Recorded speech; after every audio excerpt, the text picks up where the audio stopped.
പ്രിയമുള്ളവരെ, ഇന്ന് കാലത്ത് ഞാൻ മൊബൈലെടുത്ത് ഒരു വാർത്ത വായിച്ച് ഞെട്ടിപ്പോയി. കാരണം കേരളത്തിൻ്റെ സാംസ്കാരിക മേഖലയിൽ റാപ്പ് സംഗീതം കൊണ്ട് സർഗാത്മകത തെളിയിച്ച വേടൻ എന്ന മഹാപ്രതിഭയ്ക്കെതിരെ വേടർ സമുദായം കേസിലേക്ക്. അതായത് വേടൻ ആ പേര് പിൻവലിച്ച് മാപ്പ് പറയണമെന്നും അല്ലാത്ത പക്ഷം അദ്ദേഹം 25 ലക്ഷം രൂപ നൽകണമെന്നും അതല്ലെങ്കിൽ കേസ് കൊടുക്കുമെന്നുമാണ് ഭീഷണിപ്പെടുത്തിയിരിക്കുന്നത്. അത് ചെയ്തിരിക്കുന്നത് ശാസ്താംകോട്ട. ഞാൻ ഞെട്ടിപ്പോകാൻ കാരണം അതാണ്. വേടർ സമുദായത്തിൻ്റെ സംസ്ഥാന ജനറൽ സെക്രട്ടറി ശാസ്താംകോട്ട മണി എന്നയാളാണത്രേ ഈ കേസ് കൊടുത്തിരിക്കുന്നത്. കാരണം ഞാൻ ഞെട്ടുന്നതിനുള്ള കാരണം, അവിടെ ഈ ശൂരനാട് വിപ്ലവം 1949 ശൂരനാട് വിപ്ലവം നടന്ന ശൂരനാടിൻ്റെ മൂക്കിന് താഴെയാണ് ഈ ശാസ്താംകോട്ട എന്ന പ്രദേശം.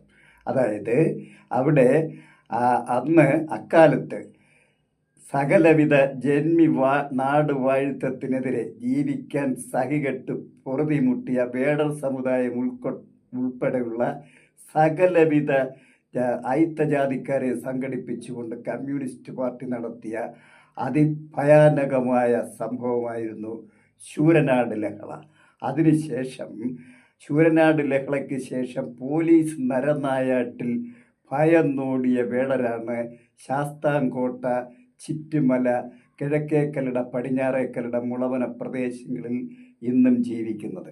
അവിടെ ഈ വേടനെ ഒന്ന് വിളിച്ചു വരുത്തി ഒരു മഹാസംഗമം നടത്തി വേടൻ്റെ പരിപാടി ശാസ്താംകോട്ടയിലോ ചിറ്റുമലയിലോ ശൂരനാടോ മുളവനയോ എവിടെയെങ്കിലും ഒരു സ്ഥലത്ത് നടത്തി അന്തസ്സായിട്ട് പരിപാടി കഴിഞ്ഞിട്ട് അയാളോട് നമ്മുടെ സമുദായത്തിൻ്റെ സാമൂഹ്യോന്നമനത്തിനും സാക്ഷരതാ വളർച്ചയ്ക്കും വേണ്ടി ഒരു 25-50 ലക്ഷം രൂപ സംഭാവന ചെയ്യണമെന്ന് ആവശ്യപ്പെട്ടിരുന്നുവെങ്കിൽ അതിനകത്ത് ഒരന്തസ്സും അഭിമാനവും ഉണ്ടായിരുന്നു.